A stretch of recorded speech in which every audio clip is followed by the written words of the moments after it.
মহারাজ, তখন থেকে কার চিঠি পড়ছেন কিছুই তো আপনি বলছেন না, শুধু মনে মনে হাসছেন। মনে হচ্ছে কোনো খুশির খবর।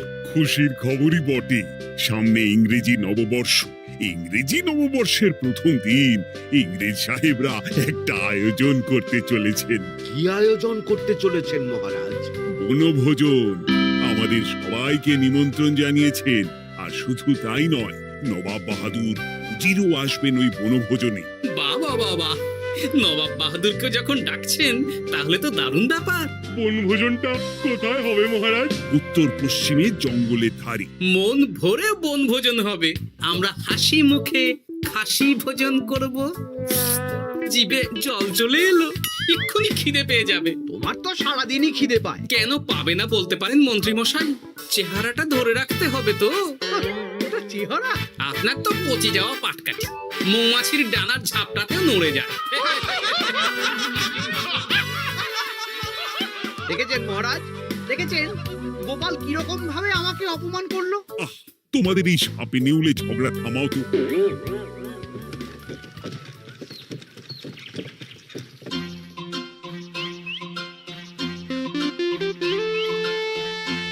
কি গো ভোলা, সামনে তো ইংরেজি নববর্ষ, নতুন বছর চলে এলো। তা তুমি নতুন গুড়ের সন্দেশ বানাওনি? বানিয়েছি তো, এই তো দেখো না, নলেন গুড়ের সন্দেশ, রসগোল্লা সব বানিয়েছি। তাহলে দাও খাই। গোটা রসেক আগে রসগোল্লা দাও। দিচ্ছি।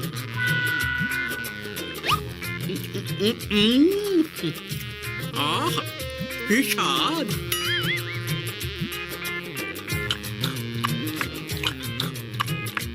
সবকটাই খেলাম, কিছুই গেল না বাদ। এবার সন্দেশ দিই। দাও দাও দাও দাও, দাও।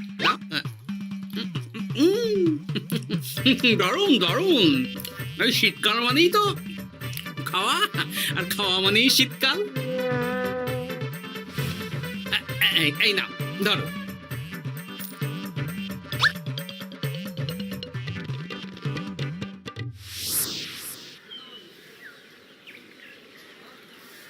আমাকে 1 কেজি পেঁয়াজ কলি দাও তো। রাতে গরম গরম রুটি আর পেঁয়াজ কলি ভাজা একদম জমে যাবে, কি বলো? গোপাল দাদা, আমার খুব ভালো লাগে। তাছাড়া নতুন বছর আসছে বলে কথা, এখন খেতে হবে আর মন ভালো রাখতে হবে, তাই না? ঠিক বলেছো।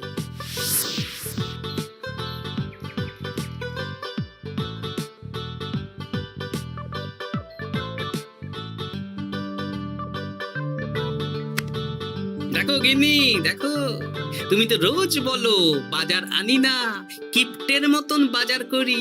আজ দেখো সব নতুন নতুন শাক সবজি নিয়ে এসেছি। চট করে রেঁধে ফেলো তো, জমিয়ে খাবো। আজ তাহলে কষা কষা করে ফুলকপির তরকারি করে ফেলো, একটু একটু ওই বেসন দিয়ে বাঁধাকপির বড়া, হ্যাঁ? রাতে পেঁয়াজ কলি ভাজা আর রুটি। আমার হাত দুটো তো মানুষের হাত নয়, এগুলো তো যন্ত্র। আহ, সামনে ইংরেজি নববর্ষ, এখন নতুন নতুন সবজি তো খেতেই হবে। কাল দেখি পালং শাক আনবো, কেমন? ঠিক আছে ঠিক আছে, হ্যাঁ।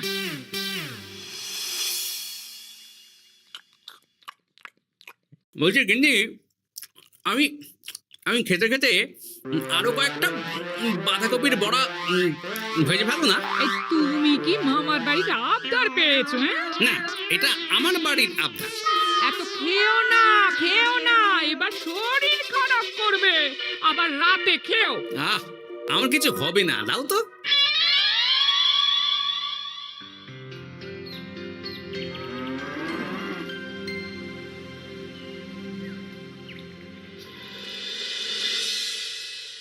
আচ্ছা শোনো, কালকেই তো ইংরেজি নববর্ষ।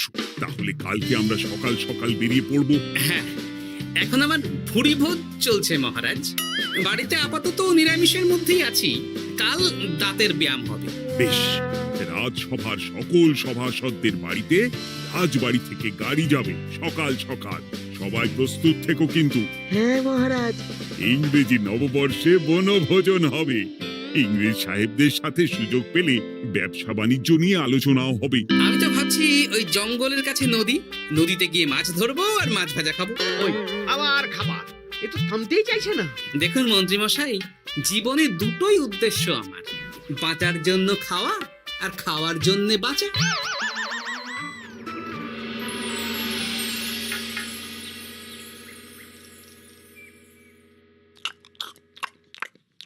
বলছি গিন্নি, আজ আজ বাঁধাকপির বড়া নেই? না না না না, কালকে 3 বার করে বড়া বানিয়েছি, আর বাঁধাকপি নেই। কালকের 2টো বড়া পড়ে আছে। আরে বাবা, ওটাই গরম করে দিয়ে দাও না। না, ওগুলো খেতে হবে না। আরে বাবা, শীতকালে বড়া নষ্ট হবে না, একটু তেলে ভেজে দাও দেখি, আরো মুচমুচে হয়ে যাবে। জানো গিন্নি, একটা কথা মনে রেখো, শরীরের নাম মহাশয়, যা সবে তাই সয়। ওর বাবা, বলছি না খেতে হবে না। আরে বাবা, খাবার জিনিস নষ্ট করতে নেই গিন্নি। দাও দাও দাও, ভেজে দাও দেখি, ভেজে দাও।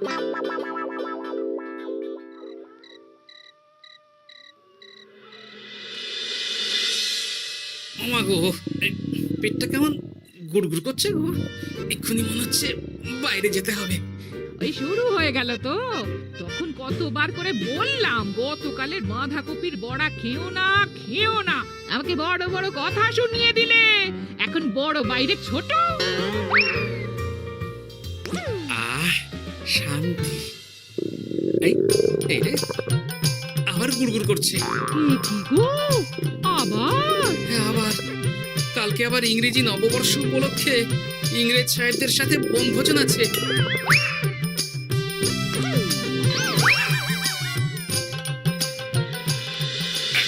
বাবা গো, কি কষ্ট গো। ওখানে একটু ওই নুন চিনির জল করে দাও না গো। দিচ্ছি দিচ্ছি, নুন চিনির জল খেয়ে একদম ঘুমোবে। হ্যাঁ,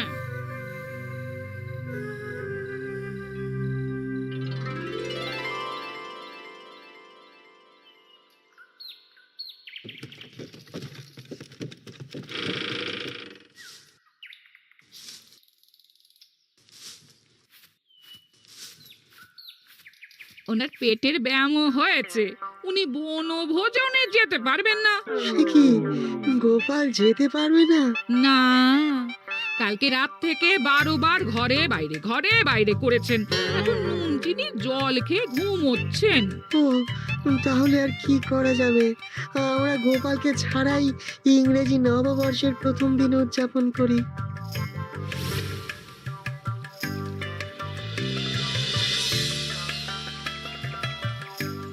পান করুন, পান করুন, কমলা লেবুর রস পান করুন। ইংরেজি নববর্ষের প্রথম দিন, আনন্দ উৎসব হচ্ছে, খাওয়া দাওয়া হচ্ছে। গোপাল নেই, কি আর করা যাবে? গোপালকে নিয়ে এত চিন্তা করবেন না মহারাজ, আপনি কমলা লেবুর রস পান করুন, দারুণ মিষ্টি। গোপাল থাকলে হয়তো আপনার থেকে কেড়ে আপনারটাও খেয়ে নিত। আচ্ছা, সর্বোচ্চ পান করা হলো, এবার একটা খেলা হবে। কি খেলা? আজকে আমরা এই পাথরটাই বিক্রি করতে চাই। এক বিশেষ পাথর, বছরের প্রথম দিনে যে পাথর কিনবে তার সারা বছর ভালো কাটবে। আচ্ছা, তাহলে আমি কিনবো। কিন্তু সাহেব, আমার মনে হয় না যে বাংলার নবাব বা রাজা কৃষ্ণচন্দ্রের এই পাথর কেনার মতো ক্ষমতা আছে। কিছু মনে করবেন না সাহেব, তবে আমাকে ক্ষমতা দেখাবেন না। আমি হলাম এই বাংলার নবাব। তবুও আমার মনে হয় না আপনি বা কৃষ্ণচন্দ্র এই পাথর কিনতে পারবেন। আপনি দাম বলুন না। আপনি বলুন কত দিতে পারবেন বলুন। ভাবুন, আমরা নিলাম করছি। আমি 100 মোহর দেব। আমি 200 মোহর দেব। আমি 500 মোহর দেব। এই তো জমে উঠেছে। আমি 1000 মোহর দেব। আমি তাহলে 1500 মোহর। মহারাজ করছেন কি? একেই বলে রাজায় রাজায় যুদ্ধ। তুমি চুপ করো। আমি 10,000 মোহর দিতে রাজি। ভালোই ঠোপ গিলিয়াছে। হয়ে গেল এইটুকু। আমি 50,000 মোহর দেব। 50,000 এক, 50,000 দো, 50,000। আমি 1 লাখ মোহর। সাবাস। আমি 1.5 লাখ মোহর। আমি 3 লাখ মোহর দেব। কৃষ্ণচন্দ্র, হাল ছেড়ে দাও, তুমি আমার সাথে পারবে না। আমি বাংলার নবাব। আমার অধীনের একটা ছোট্ট রাজ্য সামলাও তুমি। আর কাদের সামলাও? একটা জ্যোতিষী যার কোনো কাজ নেই, আর একটা কবি যে বস্তা পচা কবিতা লেখে, আর আর ওই মূর্খ মন্ত্রী।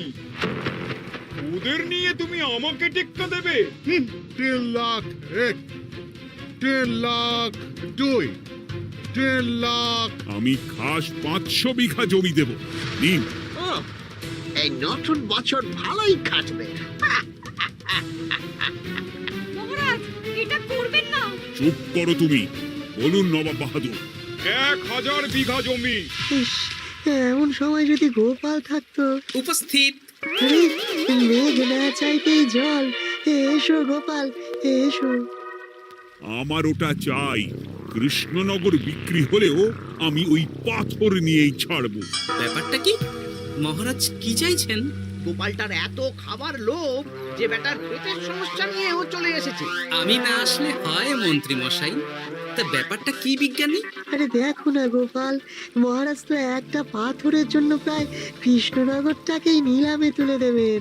কি কৃষ্ণচন্দ্র, চুপ কেন? বলো। 50 বর্গ মাইল জমি। আমি 60 বর্গ মাইল জমি। মহারাজ, আপনি ছেড়ে দিন। আমি ছেড়ে দেবো? বাজি হেরে যাব। আমার কথা শুনুন মহারাজ, আমি ওরকম পাথর আপনাকে পাইয়ে দেব। আপনি ছেড়ে দিন। মহারাজ, গোপালের কথা শুনবেন না। আপনার মান সম্মান নেই। আপনি একজন রাজা, আপনার সম্মান আছে। আপনি চুপ করুন তো মন্ত্রী মশাই। এই বাজির লড়াই লড়তে গিয়ে কৃষ্ণনগর চলে গেলে আপনি কোথায় থাকবেন শুনি? আকাশে? সব রাজ্যবাসী কোথায় থাকবে? কেন ইংরেজ সাহেবদের পায়ে লুটিয়ে যাব? দেখুন মহারাজ, মুহূর্তের মধ্যে মন্ত্রী মশাই কেমন পাল্টে খেয়ে গেলেন। আপনি আমার কথা শুনুন মহারাজ। কি করব বলো? আপনি বলুন 70 বর্গ মাইল। বলছো? হ্যাঁ বলুন না। বেশ, আমি 70 বর্গ মাইল। দেখি নবাব বাহাদুর, আপনি কত দূর যেতে পারেন। দেখি কত সাহস, কত ক্ষমতা আপনার। জাহাপানা, গোপালটা এমন পাকামো শুরু করেছে না, আপনি এমন একটা হাঁক দিন যাতে কৃষ্ণচন্দ্রের মুখ একেবারে শুকিয়ে যায়। সামান্য 70 বর্গ মাইল দিয়ে ভয় দেখাচ্ছ? আমি মুর্শিদাবাদের 700 বর্গ মাইল খাস জমি দেব। এবার বলো, বলো কৃষ্ণচন্দ্র। এবার ছেড়ে দিন মহারাজ। 700 বর্গ মাইল 1, 700 বর্গ মাইল 2, 700 বর্গ মাইল 3। তাহলে 700 বর্গ মাইল রাফা হলো। আমরা কাগজ প্রস্তুত করছি। আপনারা নিজের নিজের তাঁবুতে যান, বিশ্রাম করুন, খান, নতুন বছর উদযাপন করুন। ইংরাজি নববর্ষে দারুণ মজা হচ্ছে। আজকে কত বছর পর কৃষ্ণচন্দ্রকে এভাবে হারালাম। হ্যাঁ, ওই দেখুন গোপাল আর কৃষ্ণচন্দ্র এসেছে। এসো এসো গোপাল, এসো। ধন্যবাদ। আমি তো জানতাম যে তুমি বুদ্ধিমান, কিন্তু তোমার বুদ্ধিতে তো কৃষ্ণচন্দ্র সামান্য একটা পাথরও জয়লাভ করতে পারলো না। আপনি জিতেছেন, এতেই আমার খুশি নবাব বাহাদুর। বাহ বাহ বাহ বাহ বাহ। আচ্ছা, ওসব বাদ দিন। চড়ুই ভাতি তো হচ্ছে, কিন্তু এই চড়ুই ভাতির খাওয়াটাই না আপনার শেষ খাওয়া হয়ে যায়। কেন কেন গোপাল, এ কথা বলছো কেন? এরপরে তো আপনার কোনো জায়গায় থাকবে না থাকার। খাওয়া তো দূরের কথা। তুমি এসব উল্টো পাল্টা কথা বলছো গোপাল। সোজা কথাই বলছি নবাব বাহাদুর। আপনি যে 700 বর্গ মাইল জমির কথা বললেন ওদের দিচ্ছেন, আপনি কোনোদিন মেপে দেখেছেন আপনার মুর্শিদাবাদে 700 বর্গ মাইল জমি আছে কিনা? মানে? এই যে 700 বর্গ মাইল যে জায়গাটা আপনি নিলামে তুলে দিলেন, সেই জায়গাটায় কি আছে? কি আছে? আপনার প্রাসাদও আছে নবাব বাহাদুর। শুধু তাই না, মুর্শিদাবাদ ছাড়াও আশেপাশের বাকি অনেক রাজ্যও চলে যাবে। আজ বাদে কাল যখন ওরা জায়গা দখল করতে আসবে, তখন কি ওরা আপনাকে ছেড়ে দেবে? কি বাবা, এটা তো ভাবিনি। সত্যি তো জাহাপানা। তুমি চুপ করো। নিজের রাজা বা সম্রাটকে কিভাবে বিপদের হাত থেকে বাঁচাতে হয় সেটা গোপালকে দেখে শেখো। এখন বাঁচাবাঁচি অনেক দূরে চলে গেছে। এখন কি করবেন সেটা ভাবুন। আমার মাথা কাজ করছে না। তুমি কি আমাকে সাহায্য করবে? সে করতে পারি, তবে আমাদের রাজ্যকে আগামী 5 বছরের জন্য খাজনা মকুব করে দিতে হবে। বেশ, তাই হবে। তাহলে দুপুরে বনভোজনে খাবার খাওয়ার পরই আমি মজা দেখাবো। আসতে পারি? হ্যাঁ, আসুন আসুন। এই কাগজ সব পড়ে দেখে নিন, লেখাপড়া ঠিক আছে নাকি? এতে কি লেখা আছে? এটা লেখা আছে আপনি নিলামে এই পাথরটা আমাদের কাছ থেকে কিনেছেন, আর তার বদলে আপনি 700 বর্গ মাইল জমি আমাদের দিচ্ছেন। নিন নিন, স্বাক্ষর করে দিন, সাইন সাইন। না না না না না না, আমি স্বাক্ষর করব না। ওই 700 বর্গ মাইল জায়গার মধ্যে আমার মহলও পড়ে। সেসব বললে তো হবে না, আপনি সবার সামনেই বাজি লড়েছেন। তাড়াতাড়ি স্বাক্ষর করে খেতে আসুন, বিকেলে বাড়ি ফেরার সময় পাথর নিয়ে যাবেন। আচ্ছা।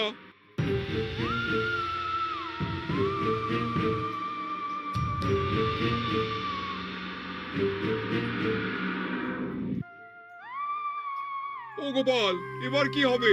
আমি তো স্বাক্ষরও করে দিলাম। একবার যখন কথা দিয়ে দিয়েছি, সেটার খেলাপ কিভাবে করব? আপনি এত ভাবছেন কেন জাহাপানা? গোপাল তো আছে, ও ঠিক কায়দা করে ব্যবস্থা করবে।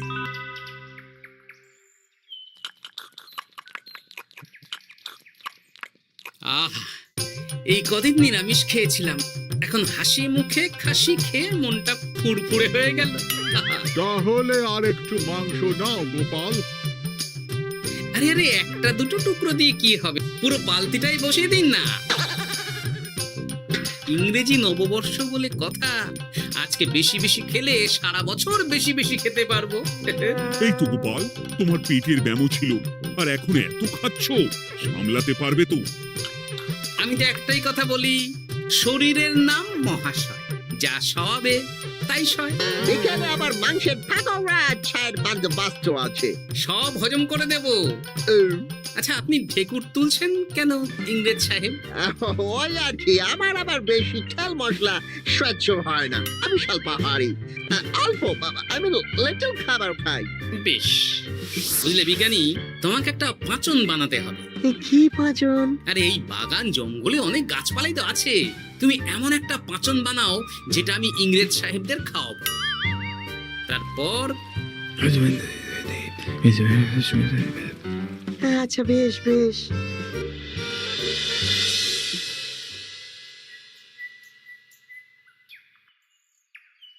আসতে পারি? আরে গোপাল, এসো এসো, বলো কি বলবে? বলবো না, খাওয়াবো। কি খাওয়াবে তুমি? হজম করার পাঁচন খাওয়াবো। দুপুরে খাওয়ার সময় দেখলাম আপনি ঢেকুর তুলছেন। ওহো, আর কি, তাই তো আমি কম খাই। সেই জন্যই তো আপনাদের সবার জন্য পাঁচন নিয়ে এলাম। এটা খেলে যেমন হজম হবে, তেমনি বুদ্ধিও বাড়বে। চাই বুঝি? হ্যাঁ, আমি তো এটাই খাই। এটা খেয়েই তো আমার পেটের ব্যামো সারিয়ে চলে এলাম। আপনারাও খান, দেখবেন এক্ষুনি শরীর মন সব ফুরফুর করবে। আরো একবার মাংস ভাত খেয়ে নিতে পারবেন। দাও তাহলে খেয়ে দেখি।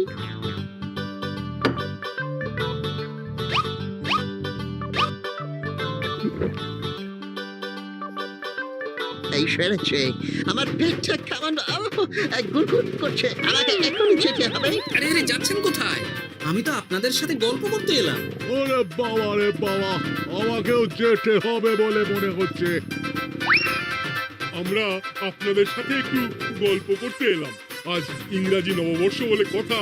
ও সব গল্প পরে হবে, পরে হবে। ব্যাস, কাজ হয়ে গেল। এবার কেউ একজন নবাব বাহাদুরকে ডেকে আনুন তো।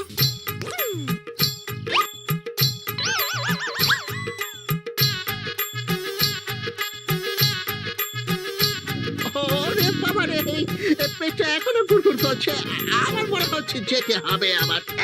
বলছি ইংরেজ সাহেব, আমার নিলামে কেনা পাথরটা তাহলে দিয়ে দিন, আমি চলে যাই। বিকেল হয়ে গেল তো। ওরে বাবা, আমি এখনই আসছি, দাঁড়াও। বলছি আমার নিলামে জেতা পাথরটা দিন, আমি বাড়ি ফিরবো। বাবারে, আমার মোচড় দিচ্ছে। ওসব মোচড় টোচড় জানি না, পাথর না নিয়ে আমি ফিরবো না। সবাই ঘিরে ধরুন ওনাকে। এই সেরেছে, দেখে ছোট, এবার একেবারে লেজে গোবরে হয়ে যাবে। আমাকে বেরোতে দিন, বেরোতে দিন। না না না না না, আগে পাথর দিন, তারপর বেরোতে দেবো। ওরে বাবারে, আমার পেট আবার গুড় গুড় করিতেছে। আগে আমার পাথর দিন। পাথরটা গেল কোথায়? এ, পেটটা আমার কামড়াচ্ছে। পাথর না পেলে আপনাদের ছাড়া যাবে না। আরে বাবা রে, ওই পাথরটার দাম তো সামান্য 5 মোহরও নয়। মানে আমি যে 700 বর্গ মাইল জায়গা দেবো বলে সই করলাম, এত কথা বলতে পারছি না, আমাকে যেতে দিন, যেতে দিন। আগে পাথর। এখুনি হয়ে যাবে। হ্যাপি নিউ ইয়ার আনহ্যাপি হয়ে যাবে। আমাদের যেতে দিন, আমাদের ওই জমি আমাদের লাগবে না। তাহলে ওই কাগজটা আপনারাই ছিঁড়ে দিন। হ্যাঁ, আপনারাই ছিঁড়ে দিন, তারপর আমরা চলে যাব। তাহলে আর কোনো নিলামের ব্যাপার থাকলো না। নিলামের কাগজ ছেঁড়া হয়ে গেল। এই নিন আপনাদের পাথর, আর কোনো কথা নেই। নো নো নো, ওরে বাবা। ঠিক আছে, যান তাহলে। হ্যাঁ, কি নবাব বাহাদুর, এবার শান্তি তো? সত্যি গোপাল, তুমি কি খেল দেখালে? সামান্য একটা পাথরের জন্য আমার ঘটি বাটি চলে যেত। হ্যাঁ, তুমি আমার মান বাঁচিয়েছো গোপাল। ধন্যবাদ তোমাকে, অশেষ ধন্যবাদ। ধন্যবাদ না বলে সবাই মিলে বলুন শুভ ইংরেজি নববর্ষ, হ্যাপি নিউ ইয়ার। শুভ ইংরেজি নববর্ষ, হ্যাপি নিউ ইয়ার।